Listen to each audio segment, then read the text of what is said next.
All right, welcome. People jumping in. So we've got John and Karen, Lee.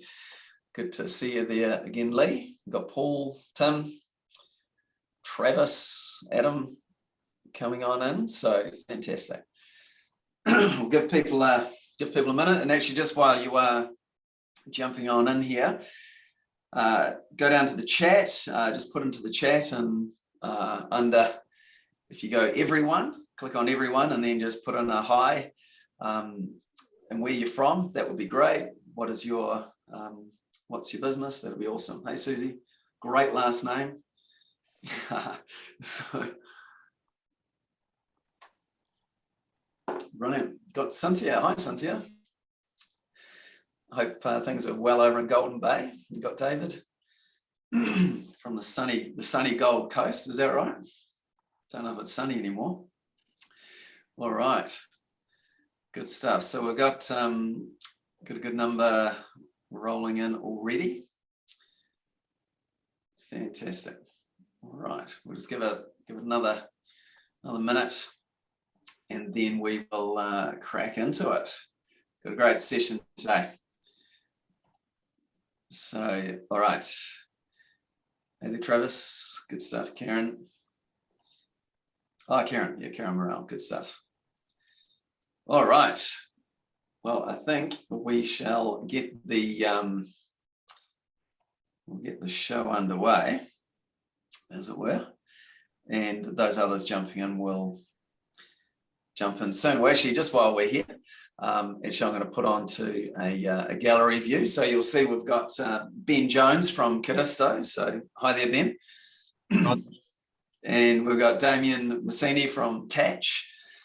So we're going to be, it's great to have you both here, and we'll be hearing from both of you as we go through. So look, folks, at a high level today, look, if you've got questions, ask them, put them into the ideally into the Q&A, which you'll see down there rather than the chat, because sometimes we can lose them in the chat. So if you put them into the Q&A, that would be fantastic.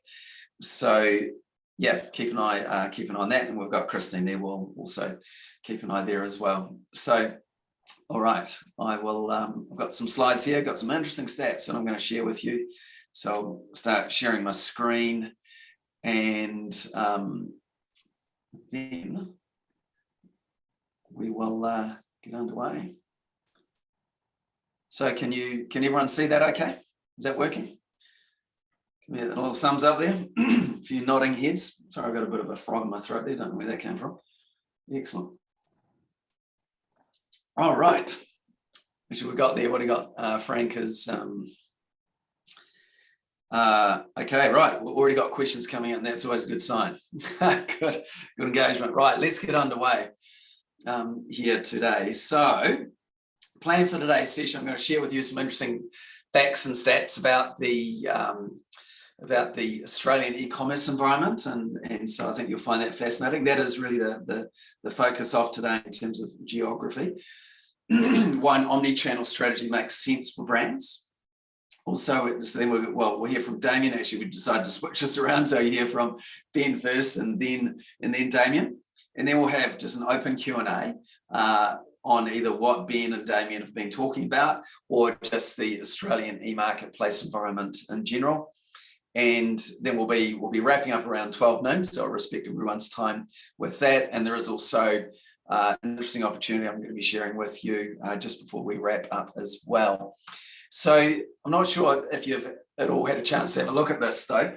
Australia Post has got the Inside Australian Online Shopping, and it's an annual report that they do. And obviously, with the way the world has really changed in the last 2 years, with the impact of COVID and online sales, there's some really amazing stats coming out of Australia.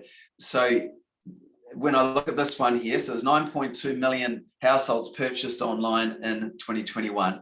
That's 81% of Australian households. So the volume of people buying online, that's where people are shopping.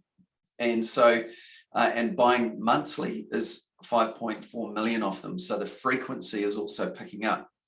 And now another interesting one here is that 3 in 4 Australians consider some element of sustainability when they shop online.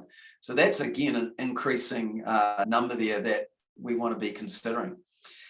What else have we got here? The percentage of retail spend is now at 19.3%. Back in 2019, this number was only just above 10%. So it's effectively doubled in the last 2 years. And so that's a staggering growth there. And even here, there's a 23.4% year-on-year growth in online goods. So it's it's a big number. Excuse me about my croaky throat today. And then as we look at this here, we've got this year-on-year growth, 77% growth from metro and the regional side of things. I mean, these numbers are just going up, right? And in terms of the frequency here, this is 2021, and 15.9% of people are buying 52 weekly. And this number here is 26 to 51 times. So you can see more people are buying more often as well. There's no denying that. And this number, these are the report. And by the way, after this session, go Google Australia Post e-commerce report and have a good look at this yourself, because obviously I'm just getting the high level points here. But this is the priority order of what online shoppers find important: product availability. And just with the supply chain challenges, that's one there that people just want to be able to actually get the products. Delivery options. Now, this is really important. Where including click and collect as well, which is obviously not relevant for a lot of people on here, but delivery options increasingly important. Eco-friendly packaging, going back to that initial stat at the beginning. Informative product descriptions, and we've probably covered this a bit, but when you are buying, when you're selling online, that's your shop front. You've got to engage people with your, with video, with images that really spark that emotional connection and get people to click now. Product reviews are important, regular order updates, and payment options as well. And this is where we've got a lot of the afterpay, etc. happening. So that's, and a lot of this here plays into e-marketplaces and this omni-channel approach, and why being on those platforms actually ticks many of these boxes as well. So for me, and I'll also just get some input from Ben and Damien, some other things that came out of the report was just having this great end-to-end customer experience. So that's really important. And I think increasingly now you're hearing about this, like how can you have an amazing customer experience? The speed of delivery is really important. And particularly if we're from New Zealand, then from a fulfillment point of view, having inventory in the country in Australia makes more sense. Even though NZ Post can be quite quick out of some of the main centres, that delivery timeframe is really important.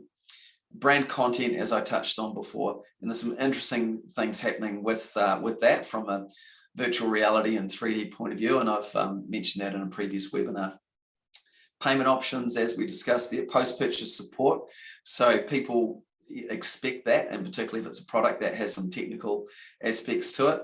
Good news here for people that are new to the market is customers are more comfortable shopping around, which is good news for new brands, new challenger brands, where people will give you a go. The sustainable message and also the frequency is where the growth is going to come from. So obviously with 80+% of households now buying online, the difference is going to be the frequency, and is from a point of view for you, it's how you build in that customer loyalty and get repeat business, which I know some of the others will mention as well. Anything else out of that, just very quickly, Ben or Damien, from that report that spoke to you? Look, I think you touched on it pretty well. I think it all just sort of rolls into the fact that you need to have, or to build a successful omnichannel strategy, you need to have a true strategy, right? You need to think about each one of these points. How are you going to cover them and how are you going to conquer them? Brand content is one that stood out to me with all this social commerce coming about now. Like we'll look at Codisto on what we do, but social commerce is in our sites as well. But as soon as you jump onto more than one channel, multiple channels, it becomes a lot more difficult. Certainly as an SMB, to be able to manage all of these experiences and all of these promises on your own. So it's important to look at technological solutions that can help you, but also expertise that's available in the market as well. Yeah. I think just touching on that as well, I think completely agree with Ben's point. And something to consider for sellers entering the Australian market is that some states in Australia were the most locked down states in the world. Therefore, a lot of people had a lot of time to explore the different online marketplaces, of which we have a plethora of options. So when you're considering like a true omni-channel strategy, every audience is unique, which means that you may potentially be missing out on a certain audience subset by not being on a particular marketplace. Because shoppers understand how to use marketplaces to find products, they also know how to compare marketplaces to find that same product at the same time. So it's definitely evolved since the global pandemic, and as specifically affected certain states who have been locked down for a long time and educated themselves in the online space. Yeah, no, that's really interesting feedback, and this slide here kind of gives you a bit of an indication of the volumes, and we were just having a discussion before we started around this is from Statista. There is another similar web that has some interesting data, but in essence, whether these numbers here are 100% or not, like eBay is still the larger marketplace, Amazon, Trade Me in New Zealand, and then Catch in here, the iconic MyDeal, and there's also Bunnings and Myers. But anyway, the point being of this slide is there's millions of views per month, millions of traffic, millions of people. Of those Australians, those 9 million households that are buying. This is where people are looking. And so the key is, obviously, I mentioned this many times before, is sell where people are buying. And with the Australia and the marketplaces, obviously there's Catch there, which we're going to hear from today, and there's some others there as well. And as we this online journey, and some of you may have already seen this before, and I'm just going to fly through it this time here, is ideally we like shoppers to go to our website and then just buy. That's the straight line that we prefer. But in reality, particularly for new to brand customers, they're going to be going to Google, they'll find your website, they're going to check out your socials, and then they'll look to buy. And this is what most people are doing, and which is great. And as you can see from that traffic in the previous slide, there's other marketplaces to be considering as well. Obviously, Amazon, that's one of the things we do, but increasingly is e-marketplaces as well. So consumers, and to Damien's point, is they are getting savvier at how they search online for products. So they will look at the different marketplaces, they'll look at the socials back at the website before they make that ultimate decision to purchase. So and why are they bouncing around? So people, and for yourself, you've got a mental checklist of concerns or questions you want answered. And so we've got reviews and social proof. People want to know, what are people saying about your brand, the authenticity of it, does the product work and the brand work? The price, can I get it better elsewhere? Is this product good value for money, is what they're also working through. Then delivery convenience, increasingly important for consumers. It's the speed of delivery and the cost. Then we've got trust as well. So what if something goes wrong with my purchase? Do I trust this brand? Can I make it, is it going to be okay if something goes wrong? So these are, and I'm going through this quickly because I want to give more time to Ben and Damien. But anything to add to that you see, guys? Or pretty good. I think Ben's going to talk a bit more to that anyway, unless Damien, you're about to jump in there. Okay, sure. That's all right. Well, look, I'd like to switch over now to Ben from Codisto. So now Ben's had extensive e-commerce experience, or e-marketplace experience. And actually, Ben, do you want to just actually probably give your quick background there from having, with what you've done and what led you to being at Codisto and what you do? So I joined Codisto in March of 2020, right when everything was hitting the fan. Prior to that, I was at eBay Australia for just over 4 years. I was the team leader of both the sales and the account management team at eBay Australia for a couple of years. So firstly, educating e-commerce merchants on the benefits of selling on marketplaces, advising them on the right way to integrate their website into eBay, and then from the account management side, it's how do you grow your business on marketplaces as well. But I joined Codisto in March of 2020 to sort of lead up the partnerships and business development side of the business. We are a SaaS platform that we serve as an app that provides integration services from your D2C platform to marketplaces. Yeah, brilliant. Okay, well, look, so that's great. So, so Ben's got some really interesting context as well in the overall scheme of things. So I'm going to let Ben jump in, and he's going to share his screen. Yeah. All right. Let me get rid of those things. Cool. So like I said, I head up the business development side of the business at Codisto. Depending where you're from in the world, it's pronounced slightly differently. Codisto, doesn't matter as long as you remember the spelling. Like I said, we're an Australian company. We're based out of Sydney. We develop multi-channel or omni-channel catalog management software, and we stay in our lanes in that respect. We do it probably better than anyone else in the world. Our key point of difference is that we will use your D2C platform as your source of truth for your omni-channel catalog management. So in short, as long as you're set up for success on your D2C platform, you're set up for success in managing our supported marketplaces. And we've got several more channels in our pipeline that we're very excited about as well. So our key benefit to you is we're automating your omni-channel catalog management and operations. Just at a high level, I was going to touch again on omni-channel selling and what it is, your e-commerce platforms, your marketplaces, maybe you've got a brick and mortar store as well, tying all of those in together and selling across multiple selling platforms to reach a larger audience. In essence, is omni-channel selling, but it's also about providing or offering a seamless experience across each of the channels that you sell on. Hamish touched on, but certainly after this pandemic, customers have really formed preferences in where and how they shop online. And so the more places that you put in your brand and products, the more likely that you are to sell. Another benefit of this is mitigating against channel-specific risks. Maybe a certain channel doesn't have the right traffic for you, or they've got more expensive fees, or they go down for a day or something like that. You're mitigating against any specific risks on a single platform. And so we find with our merchants, they experience quite fast and measurable success by adding new stores via Codisto.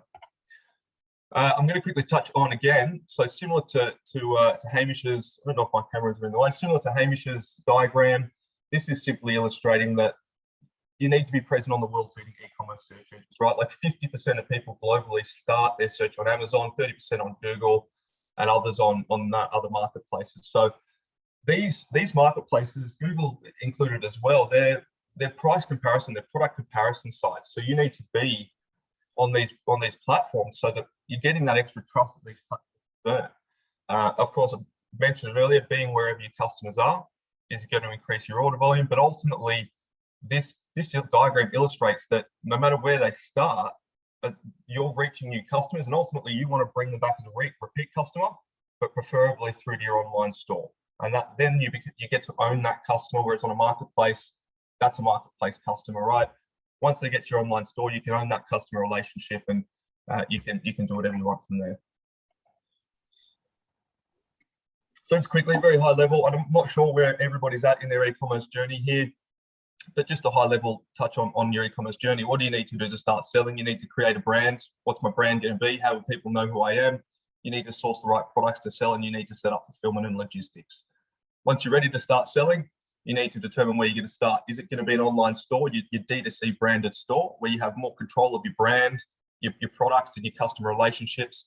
Or is it marketplaces that are really, really easy to get started, but then there's nuances in terms of their listing policies and requirements and so on? Once you've set up your business, you obviously want to grow your business. You want to reach more channels, marketing channels, whether it's Facebook and Google, more selling channels, whether it's marketplaces or starting an online store. Regions, we're talking about expanding to Australia, but Codisto, you'll find, actually supports global connectivity. And of course, more products. You want to expand your catalog to attract new customers and reach and increase revenue. So a couple of hot tips from our point of view. We would always recommend to start with an e-commerce platform, even if you're going to start selling on a marketplace first. You can store your catalog within one of these SaaS platforms, preferably. They say Shopify or Ecwid are super simple, super cheap to get set up. You don't need to launch your online store to use a solution that allows you to sell on marketplaces. So use an omnichannel solution to start listing on marketplaces. They're the easiest place to start. And you can start to grow and launch on additional marketplaces quite easily.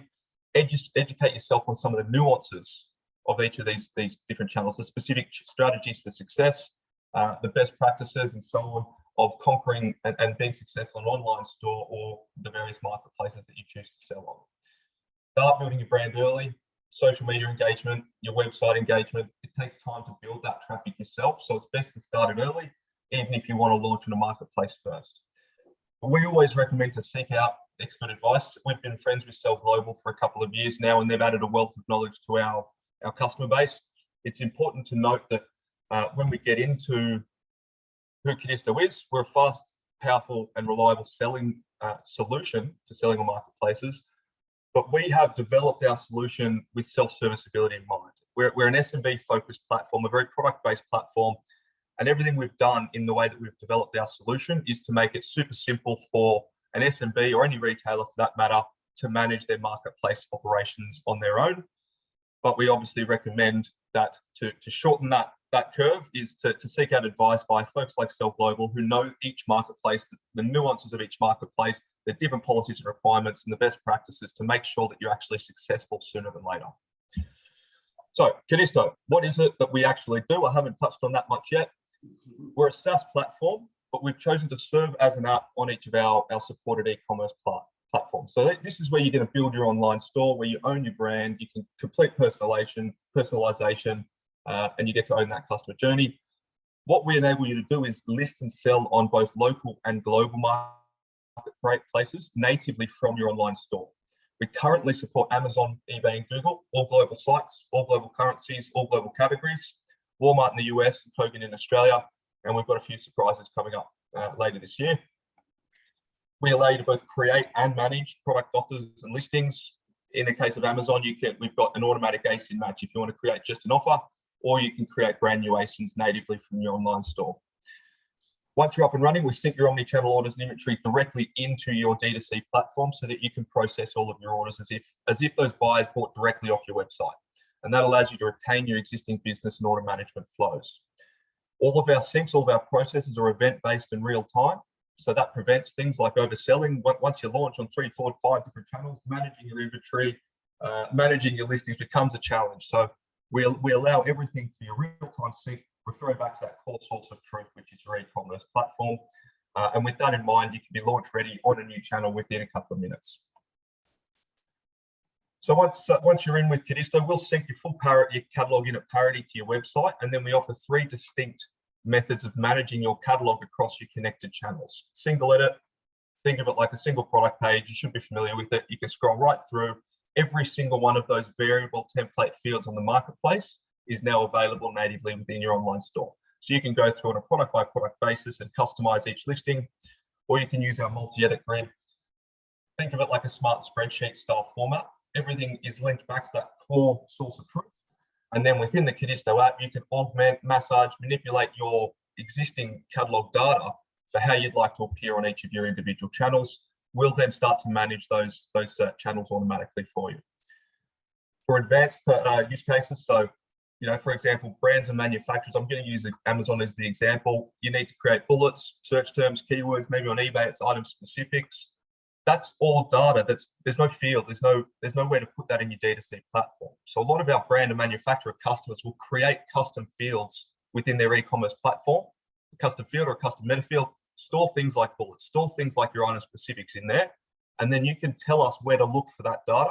We'll hard code the management of your Amazon bullets to your Amazon bullet field in your e-commerce platform.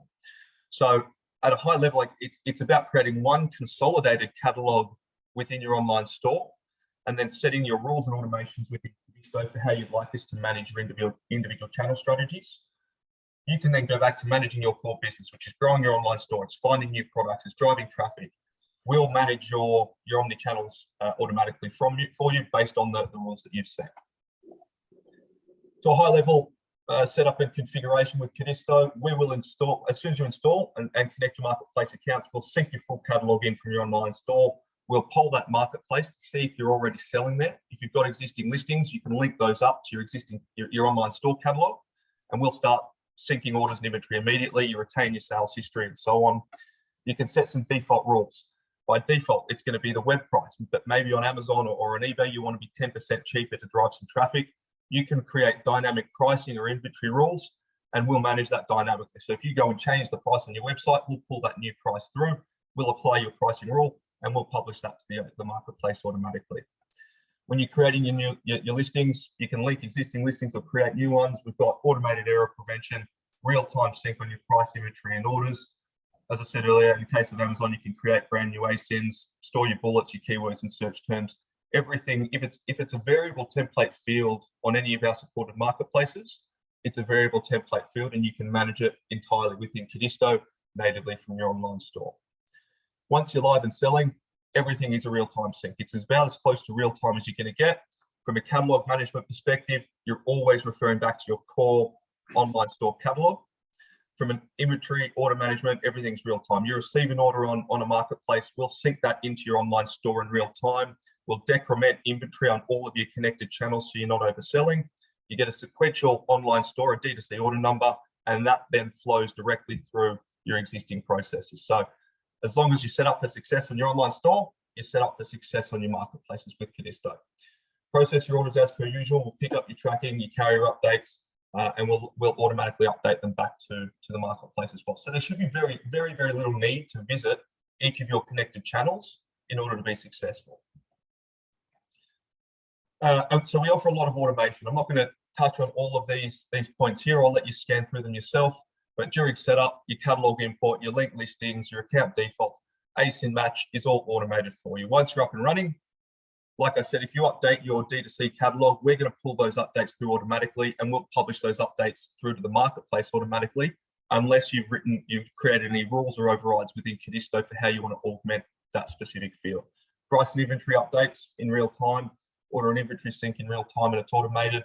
If you are selling internationally, and I guess that is the point of today's session, we've got automatic currency conversion built in for all global sites. So no matter where you list, if it's Australia, if it's the US, if it's the UK, your products are gonna display in the local currency, despite you then receiving your NZ. Standardized sizing, attribute mapping I touched on. You can also set constant values for fields. If you've got very, very complex use cases, PowerMap allows you to create formulas using simple JavaScript commands. A simple example would be, I want to create a rule as soon as my inventory drops below 5, reduce the price by 20% so I can really clear out the rest of this stock and move on to a new product line. And metadata. We're always syncing to the marketplace's metadata on a daily basis. You've always got the most up-to-date categories, product-specific attributes, and various other fields as well. So just to summarize very quickly in the short amount of time we've got, we provide global access where possible, all categories and all currencies. We've got 24/7 support, primarily via chat and in-app. You can open an in-app chat. We've got a 24/7 support team. They're super engaged, super knowledgeable on online stores, sales channels, and Codisto processes. But of course, we always recommend to leverage expertise like Sell Global to really expedite or supercharge your movement into the online strategy. What we provide you with is more control of your data, your strategy, and your operations natively from your online store. You don't have that control if you're starting on Amazon or on eBay. You don't have the ability to list to other platforms from there. The online store is your brand online. That's where you want your customers to find you ideally. So that's where you want to invest your time and your money. Use a solution like Codisto to then expand your operations to your marketplaces, and an agency like Sell Global to make the most of those channels. So we provide a centralized channel management, reliable real-time sync events, advanced customization, advanced error prevention, flexibility and the simplicity. I dare say we can meet probably 98% of use cases out there in some way or another. And we prevent the need to migrate your data to another platform, any technical interference to list on other platforms. The vast majority of our competitors will ask you to migrate all of your operations to their platform and then reconnect your online store and Amazon and eBay and Kogan and so on. We don't ask you to do that. You've already spent every last cent that you've got on building a nice, pretty website. I can see your website, I can purchase your products, you can ship me my products. So there doesn't need to be that extra step involved to get onto marketplaces. So we'll tap into exactly what you're already doing. with no data migration, no technological interference. Will simply act as an extension of your existing online operations out to your marketplaces. So just to wrap it up, scale your business with confidence. We've got all of the features and functions you need across the world's leading marketplaces to expand your presence online. We're available across these e-commerce platforms, and we currently support each of these channels. As far as Google is concerned, real-time Google Merchant Center sync, free Google Shopping listings, Amazon, eBay, Kogan, and Walmart marketplaces, and we've got several very, very exciting channels that we intend to launch this year as well. Just a few stats on us. So we're managing over 50 million SKUs, over $2 billion a year in marketplace orders for merchants, and we've got best in market support. We have two solutions. Codisto is our core solution that is an omni-channel solution that's available across all our carts and starting from $29 a month. And then we've got also the Amazon by Codisto, a dedicated Amazon sales channel for Shopify. Early last year, Shopify reached out and asked us to take over management of their native Amazon sales channel because they were deprecating their own. So we took over. We're now the official Amazon sales channel for any Shopify user globally, and that one comes with a free plan for up to 50 orders a month, and then paid plans for larger. But that's my crash course. I could see in my peripherals a few questions coming through, but we'll get to those in a moment. But otherwise, that's my crash course. Happy to hand back over to you, Hamish. Brilliant. Thanks, Ben. And yeah, for all of those that have asked questions, we'll certainly get to those. We're going to have a good period of time to cover off on questions. So, hey, thanks, Ben, for that. So if you could stop sharing, that'd be great. So so as you're looking at going on this journey, and there are a number of marketplaces that you can go onto, and we'll hear from Catch in a moment. But there's some foundations to get in place that are really important. So that's kind of why we'll start with Ben there, and now we'll go to Damien, who's going to share with us about Catch. And so some of you may have heard about Catch, or even purchased from Catch, but Damien, I'll take it over to you. So go for it. No problems. And yeah, well done, Ben. Looking forward to seeing the exciting channels that you're going to be adding in the near future. But look, today I'm just going to give you a bit of a crash course on who Catch are. For those of you who don't know, I know there's a couple of you on this session today who actually are joining Catch at the moment, but give a bit of a short history and then how we support our sellers and what our value prop is essentially. So we actually formed in 2006, so before this timeline. We're a deal a day type website where it was literally two brothers who started the business selling stock out of their garage. We expanded that to the point where we had our own DC, where we could then start fulfilling products back in 2010. And then in 2017, we had a really exciting addition where we actually created the marketplace platform. So allowing sellers to actually, control their own stores, logistics, etc. Massive step for us came in 2019 when we were actually acquired by Wesfarmers. For those of you who don't know the major brands that they basically, control, Kmart, Target, Bunnings, and Officeworks, with us added as their marketplace affiliate. So that's opened up a massive door for us. It coincided with a massive rebrand as well. So for those who haven't seen our ads, I'd recommend jumping on YouTube and having a look. We're very tailored towards the Australian identity and trying to be that one-stop shop for everyday Australians. So I literally have a character sitting behind me. All our meeting rooms are actually named after them. I was wondering who was standing behind you. Yeah, I'm not getting micromanaged. It's just one of our characters. So that's Katie's Peri Peri. They're all pun-based names. If anyone has one for, a razor type product to shave off this terrible mustache that I have, by all means, chuck them in the chat. But where we try and differentiate ourselves from our competitors is that, as I said, we want to be known as Australian customers' trusted online marketplace for luxury and retail brands. So whilst we welcome retailers and wholesalers as well, those who sell non-branded products, we really want to be known for that place for customers to find the best brands at affordable prices and have that really trusted really user-friendly journey. So that's where we want to be. I'll give you a quick snapshot as to where we are now. So these stats were taken at the end of 2021. We have over 3 million active customers. If you want to know what an active customer is, it's essentially somebody who has purchased in the last 12 months. So that we only really factor in our engaged customer base, and that grows by about 30,000 customers a week. We have over 8 million site visits a week. Over 20% of those hit our homepage first. And we actually have 1.6 million app users. That needs to be updated a little bit. Product sold every 1.2 seconds, which is about 20K parcels sent daily, and a snapshot of our demographics as well. So slightly female skewed. Our magnetic customers are in that 25 to 44-year-old age bracket, and purchase on average $130 Australian in their average cart size. Where our seller pool sits right now is that we've ticked over 3,000 marketplace sellers who are trading and basically controlling their own logistics on our platform, and just over 10% of those are international. I'll get to how we can support international sellers in a second.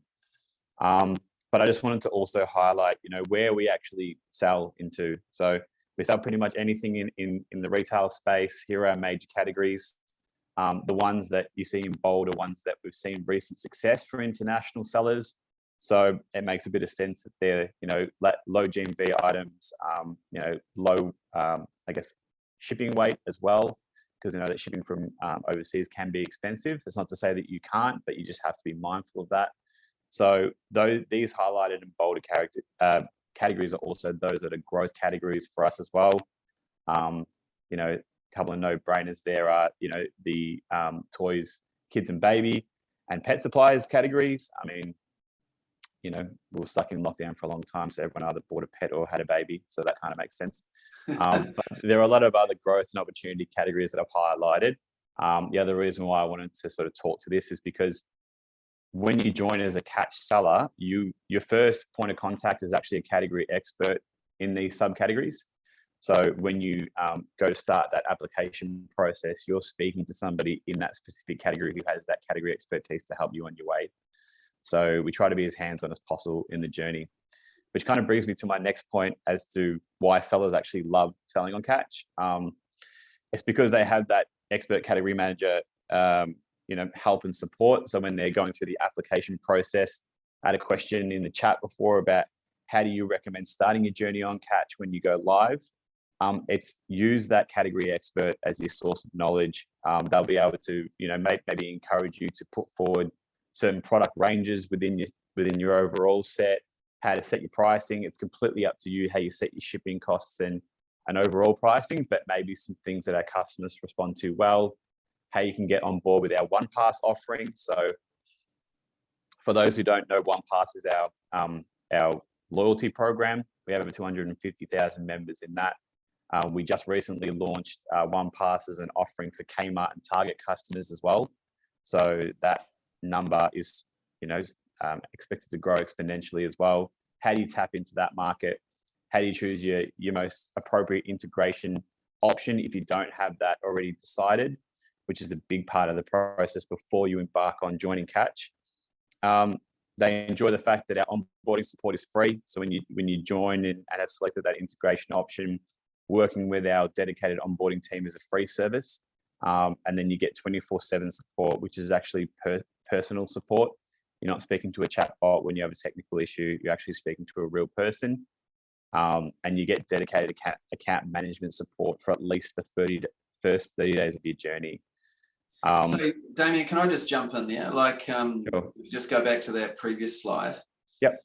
So, I mean, what you're going through here, this is very different to some other bigger marketplaces where, as a new seller, you are another number, and the personal contact is non-existent, and there can be a lot of friction, a lot of barriers in getting it set up. And this is one of the great things with Catch. Yes, it is a curated site, so it might be that Damien or his team go, actually no, not now for your brand, or it might be later. That's a possibility.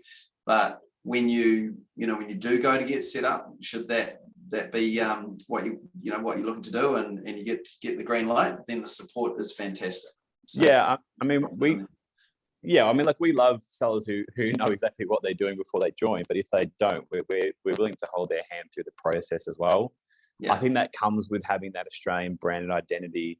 You know, I mean, I am talking to some New Zealanders here, so they might have differing opinions, but as Australians, we try to be as welcoming and supportive as possible in our nature. So having that hands-on support is actually a differentiator from our competitors, as you just mentioned. With that also comes the fact that we are a curated marketplace, as you just mentioned. So you can't just create a selling account and away you go. You've got to have that initial chat with our category experts to make sure that you're the right seller for our platform and we're the right platform for you at the same time. That's why we have 3,000 curated sellers rather than say 10, 50,000 sellers on our platform currently. A quick note about our commercial structure, because I know that gets asked a lot. It's pretty straightforward and flat. We normally have a monthly subscription fee of $49.99 AUD a month. There's no locking contracts to that and cancellation fees because we've been working with Sell Global and trying to help businesses enter the Australian market. We actually offer that monthly subscription for free for the first 6 months. So your onboarding journey is free, and then your first 6 months on the platform is also free, like roughly a saving of $300. And then the other side is obviously the commission. So we have standardized commission depending on which category you sell in. To find out what percentage that is per category, that's when you sort of meet your category expert and find out who's who in the zoo and exactly how each category works. You don't need to be registered to pay tax in Australia. We can actually absolve that for you. I won't go into great detail because I know we're time sensitive, but again, this is just a reiteration of seller journey. So you apply, you get your category expert as your initial contact. We'll have a full discussion and summary afterwards to discuss all the commercials and expectations from you as a seller and answer any questions that you might have. We can even discuss, distribution options. If you don't have local distribution here in Australia, we actually have partners who can help in that space, whether they are shipping integration partners or broker type offerings where they can get bespoke offerings for your business. Then you get passed into onboarding once you create store, get a dedicated contact for that. You go through the process with a dedicated person who's helping you along the way. Once you launch, you're back with your account, your category expert for at least the first 30 days. And then depending on whether you hit certain metrics, you will be account managed full time. So that's a general journey. Just a quick update on what we expect from our sellers. So a lot of people might ask, well, how do I get my shipping to customers on their Australian doorsteps? What we do expect is that you can dispatch your order within 2 business days and provide tracking and respond to customers within 48 hours in your portal. In terms of delivery timeframes, we are aware that international sellers can take a little bit longer, so we don't necessarily have a hard expectation. 10 to 14 days is usually the expectation for international sellers. So we are mindful of that. And just touching on, sort of how do I prepare myself to succeed on Catch is just what I wanted to really end with. So if you are thinking about applying or asking a Sell Global contact to start that journey, things to consider are making sure that you're, one, selecting the right integration option, making sure that your data is really clean, that you're providing the right data sets for that particular marketplace. As Ben spoke to before, the advantage of working with Sell Global is that they know our expectations and nuances ahead of time so they can prepare you for that journey. And then also being really aware of what our key promotional periods are. So when you can take advantage of high traffic volume site-wide events, some of them are quite, well known, like Boxing Day, Easter, Father's Day, etc. But we actually have Catch birthday celebrations that are specific to us. Click frenzies, sometimes we hold them at slightly different dates. My key suggestion for any seller who's looking to join Catch is work with your category expert contact as closely as possible to get suggestions on how you can take part and be basically front and center in those events as much as possible. So that's kind of a quick overview. That's kind of reiterating the offer again about the 6-month trial if you were to come on board. But yeah, I guess thanks Hamish for giving me the chance to tell you a little bit more about Catch, and I'll bring it back to you. Fantastic. Hey, good job, Damien. And it's like key stat there that stood out for me. We're looking right back at the start, and there's the 9 million households, I think, ballpark, that are buying online in Australia, and so a third of them are active on Catch. So that's an interesting stat there as well. And and again, just that the limited number of sellers for that size audience is actually like getting on there, then you have got a bigger opportunity than being lost in the morass of some other bigger platforms. If which can happen, unfortunately, for some starting. Now that said, so conscious of the time, we've got some questions here. So and I know Ben has gone through and answered some of them, but I might actually, so I'll read some of them out. Okay, right, so we've got one here. We've got, we have both an AU and NZ distribution centre. Can AU Catch orders get sent from our Melbourne warehouse and NZ orders be sent from our Auckland warehouse? I'd be saying, yep, that would be fine. Yeah, this is probably one of the biggest challenges. Great, Adam, that you've got an Australian warehouse, and I think actually Kieran in there as well.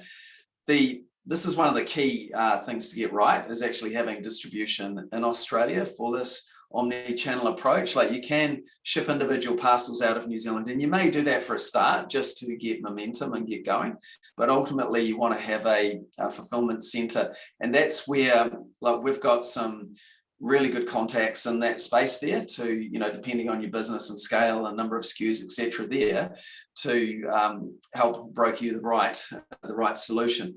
I know Catch does have some warehouse space that's just come online and kind of in beta mode. So is that right, Damien? Is that still something that's... Yes. So what I can say is that there is a project underway to have a Fulfilled by Amazon equivalent. Yeah. What we can't offer is that solution right at this minute.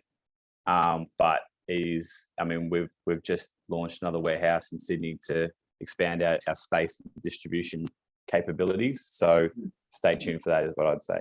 Yeah, great. Okay, so that's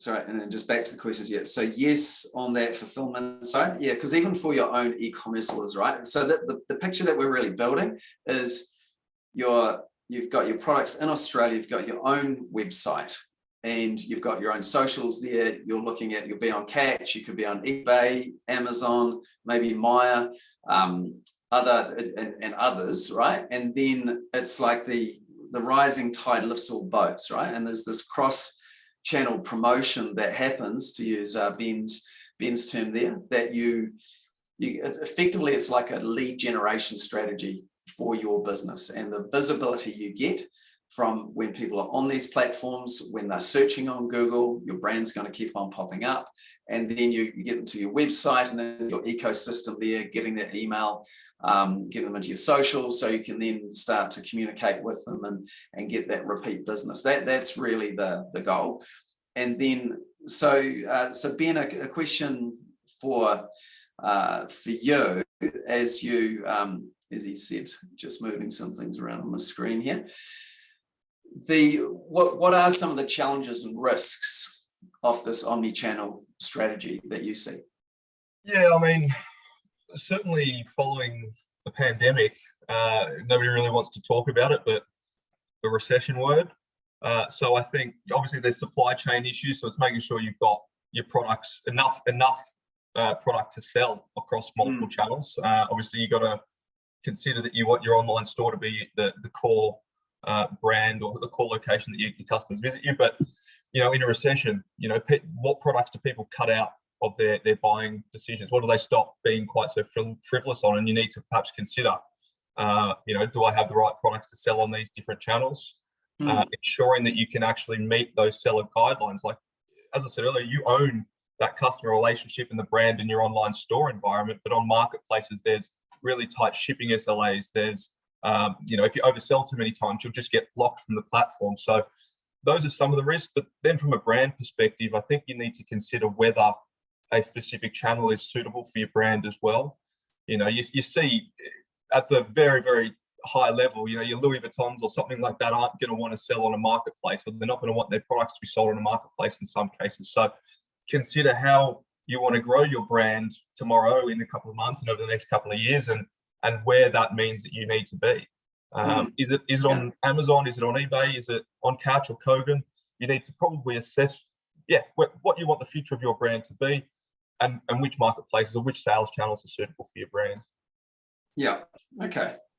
No, good stuff. And hey, look, there's a few more coming through. And actually, so there's one there from Frank. Damien, if you could jump in on that, that would be great. Yep. I was click-clacking away on the click-clacking away on that one. I'll answer that one live if you like. Yeah. Okay. So thousands of products listed on eBay, spread over 25 categories. Is there any way to bulk upload this over to Catch? So I would highly suggest working with an integration solution to do that. I mean, we can support direct API integration, but it's not really recommended unless you have the capability and technical expertise to achieve that type of setup. So what I would prefer to do is probably have a discussion just to understand a little bit more about your operations, how you're currently working with eBay, and provide some integration solutions. We have sellers who trade on multiple marketplaces, but it has to be a best fit solution depending on what they're trying to achieve at the same time. So we're happy to chat through options offline, but doing, as you say, doing it manually would be a very arduous task. I think, considering the different integration options at your disposal would be my suggestion, which would be happy to talk through. Yeah, no, that's good. And Frank, it's with different categories as well. It might be on Catch that's hundreds of products, not thousands of products that are appropriate. And I think that's an important point. Like there's ways to, for those of you that have large catalogs, I know there's some that do. And then that there's a lot of considerations, right? Obviously, where you've got your inventory, if you're sending it out of New Zealand because you've got that many, or that category before, because you can see it was largely female and 25 to 44-year-olds was the main category there. Not to say that others aren't shopping, but do your products really fit that market, or which of those product categories do? I think just on that as well, going back to Ben's point about Codisto and how that can actually work with sellers. The way to think about integrating onto marketplaces is that, yes, you need to make sure that you're prepared if you want to embark on an omni-channel strategy, but you want your marketplace selling to complement your overall business strategy. So there's no point, having a separate store that you have to have a separate resource managing for Catch and Amazon and eBay and all the other marketplaces. You need that system to basically speak to all, so you can complement what you're doing with your own business. So something to consider when considering integration options. Yeah, 100%. So look, I've got here's what I like to do. I've got a couple of slides I want to cover just in the next 5 minutes, but then if it's okay for you both, Damien and Ben, to stick around. And so if we haven't answered your question yet, we can do that, because I'm conscious some people will be leaving at 12. And so Paul, I know you've got a question there as well. But I'm just going to quickly share my screen again. All right. So, Ben and Damien have been covering off we've covered off quite a lot of these various bits and pieces. And so, look, over the last year, we've been working with some quite big brands like Weber Barbecue, for example, in Australia, helping them sell on multiple marketplaces, and closer connections with the likes of Ben and Damien, and also just a lot of other connections, right? So we've built up. And this is because we've been in business now into our 7th year, so there's a lot of things we've learned, a lot of connections we've made to help you shortcut this process. And shortcut's maybe not the right word, it's actually just to do it well and quickly and easily. And so what we are going to be doing starting from next month is we've actually got a beta program which is called eMarketplace Accelerator, which is going to have an Australian focus initially. And so the sort of thing, so over 4 months to help you get this set up quickly and easily. So we look at this strategy and selection, the right e-marketplaces for your brands, and the right products at the right prices. Okay, so these, I mean, there's a whole bunch there, but I'm just going to move through it quickly. The setup, actually getting the accounts open, getting that brand content on point, consistent across all the marketplaces, and that product preparation in terms of the e-commerce side of things. There's the system. So with the likes of Ben, and making sure you've got the right integration software, and that needs to happen obviously early on to make sure that is consistent. Shipping and fulfillment, like the systems and the shipping and fulfillment, these are the secret ingredients, you could say, to making this work, particularly out of New Zealand. Like you get these two solved, and then it really just opens up your whole e-commerce opportunity in Australia. Then there's, once you are live, it's how you drive that traffic, and there's some like with Damien there, they've got all their various promotions that happen, but across the board, like what can you be doing either on a marketplace that might have its own advertising structure, but also collectively to be building your brand and collecting that and building that audience. Then we've got the standard operating procedures around how to manage the day-to-day operations, and the support, like how to get the support you need, be it from Catch or from Amazon or eBay, like how you actually navigate that there so you can be growing your business. So this opportunity here to get you really up and running quickly, and so you can be taking advantage of that Q4. So we're going to be just working with initially 5 brands just in June, and you'll be getting a ton of attention on this. And when if you want to apply to do this, you can book a call by going there to pretty much our website. You go to our website, gosellglobal.com, and you're going to see the book a call button, or you can just email hello@gosellglobal. We'll have some questions there for you to answer in advance of the call, and then we'll have a call and see if it's a good fit. Like mostly, like, does this strategy make sense in the broader context of what you're doing in your business? So like at Sell Global, we exist here to help brands sell more products online. And so while we started off predominantly Amazon, we've really shifted and morphed to really be looking at the e-marketplace landscape. And so that's what we're really here to do. And we can help you reduce that time to get it done, and get it done properly so that you actually make sales rather than just dabbling. So that's just what I wanted to share there. So a big thank you from me if you have to scoot just now, and thank you to Ben and Damien. So right, as we do have a couple of minutes left, let's answer some other questions there. And actually, so Christine, if you are listening there, which it looks like you are, could you actually, or Susie, if you could drop in that link there as well. So gents, have you had a look at some of these other questions just while I was talking there? So we've got Paul Pemberton there. So we run an e-commerce business, e-commerce focused 3PL in Sydney, and have many clients running omnichannel strategies. I've seen different clients have different levels of success.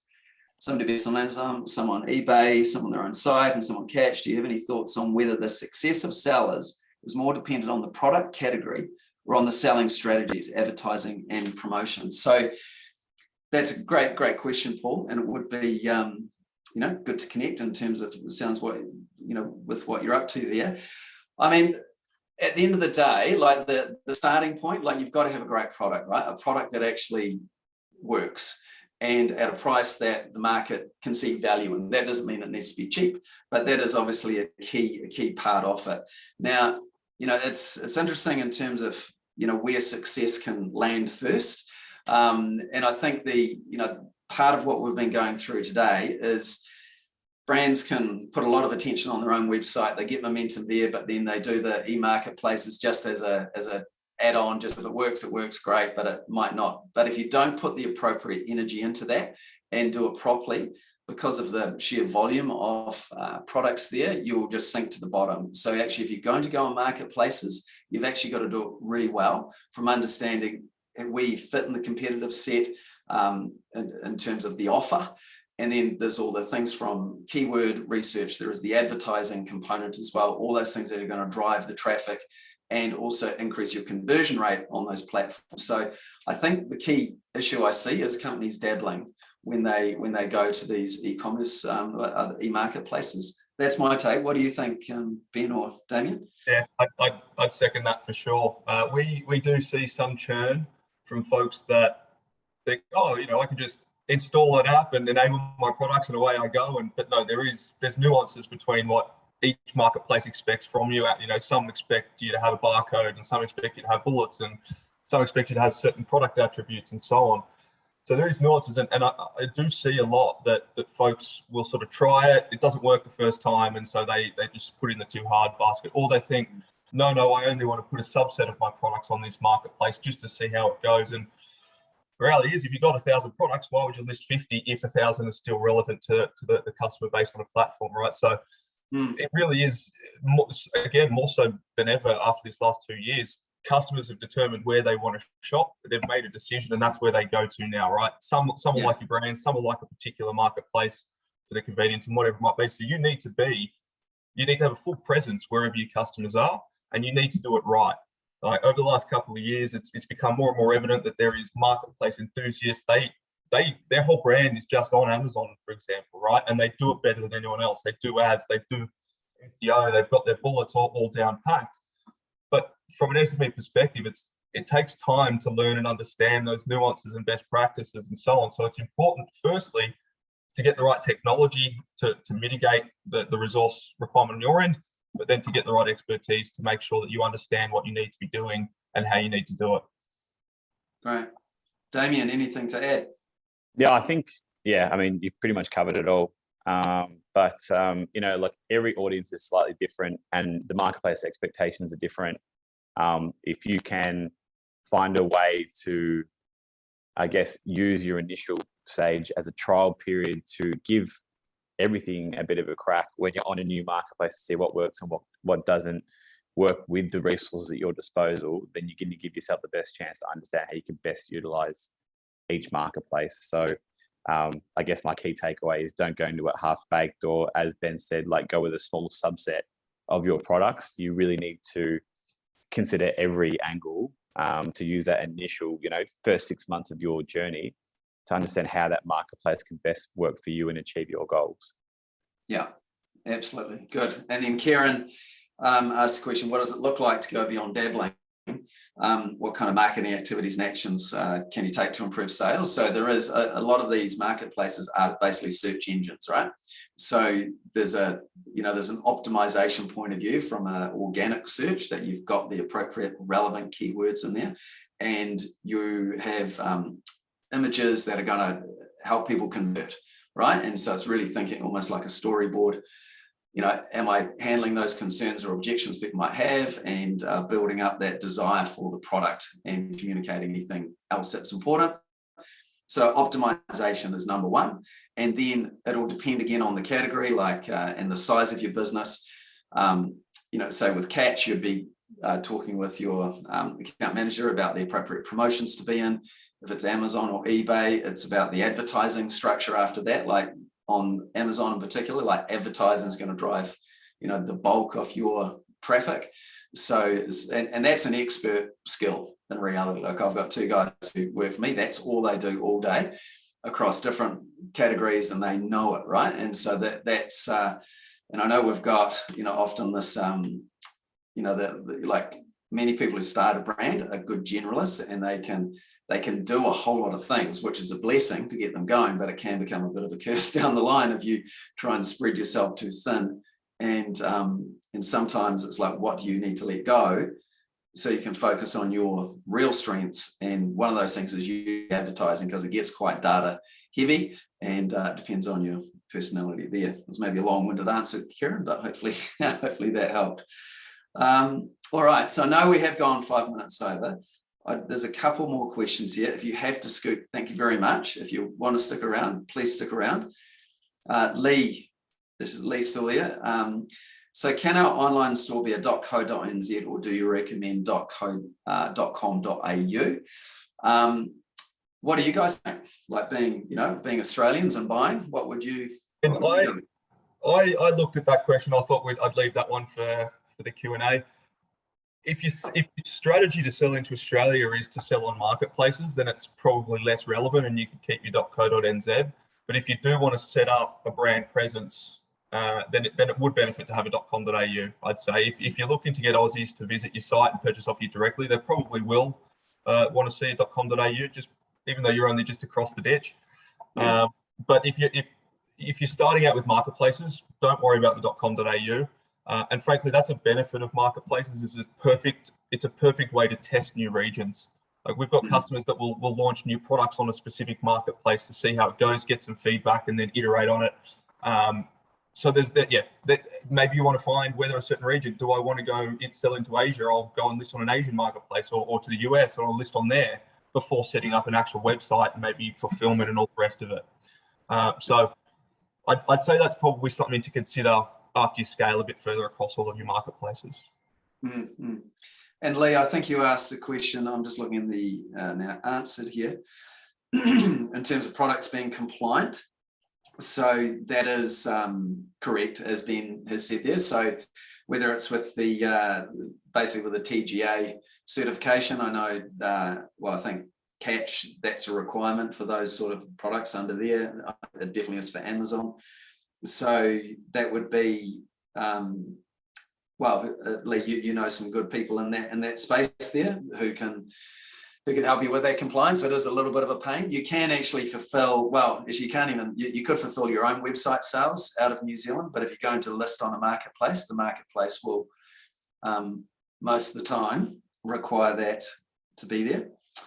All right, what other questions here that, okay, you guys have done a good job in answering them as we've gone. Not yet, but for Wix, what else we got? Okay, cool. So thanks, Damien, there for following up with Karen. All right, great. So we've got Paul asked a specific question there around requirements there. Anything else? I think we're good. I think we are good. So let's wrap it up. So thank you everyone who, I know some people have jumped off, but thanks everyone who stuck around. Hopefully you found that really useful as you start to look at your Australia omni-channel approach. Look, it is a great way to expand your reach, and you know, the New Zealand market is kind of a small one, but Australia is there, and just with the increase and difficulty of the supply chain side of things, in particular shipping and some of the costs to other parts of the world, Australia is a country where the consumers are more similar to New Zealanders than other parts of the world, and it's you've got more flexibility and options around how you can make it work. So thank you, Ben, appreciate it. Pleasure. Thank you, Damien, appreciate it as well. So that's good. All right, so thanks everyone for coming along. And actually, if you look in the chat, there is that AusPost report there, and Go Sell Global. And Susie Conway, funny, I didn't click at the start to see a great last name. She must have somehow got, Susie works for me and her last name is actually Mulvihill, but she going into Zoom must have just changed her first name. And I was like, who's Susie Conway? It's a distant relative. You didn't know about. Anyhow, but there we go. So thank you everyone, really appreciate it. Have a great rest of your day. All the best. Awesome. Okay, thanks guys. Thanks. Bye.